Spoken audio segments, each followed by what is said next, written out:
Exactly 33 years to the day prior to the great miracle of the sun in Fatima, that is, on October 13th, 1884, Pope Leo XIII had a remarkable vision. When the aged pontiff had finished celebrating Mass in his private Vatican chapel, attended by a few cardinals and members of the Vatican staff, he suddenly stopped at the foot of the altar. He stood there for about 10 minutes, as if in a trance, his face ashen white.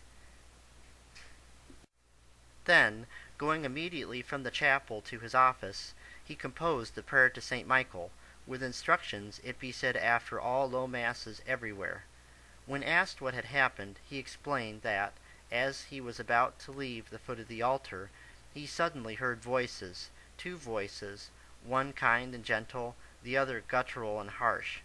They seemed to come from the tabernacle. As he listened, he heard the following conversation.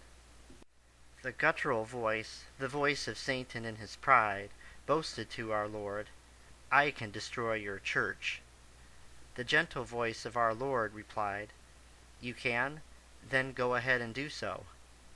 Satan responded, "To do so, I need more time and more power." Our Lord replied, "How much time? How much power?" Satan said, 75 to 100 years, and a greater power over those who will give themselves over to my service. Our Lord said, "You have the time, you will have the power. Do with them what you will." Let us think about this for a minute. This happened in 1884. The devil said he needed 75 to 100 years. Well, 75 years from 1884 is 1959. Wow, what a coincidence that it was on January 25th, 1959, that John the 23rd publicly summoned the Second Vatican Council. Remember that after the vision, Pope Leo XIII immediately wrote the prayer to St. Michael to help us overcome the devil in his quest. He instructed that it be said after every low Mass. One of the first changes to come from Vatican II was the deletion of the Leonine prayers, which included the prayer to St. Michael. These prayers were eliminated in 1964, the 80th year of the devil's 75 to 100 years needed to destroy the Catholic Church.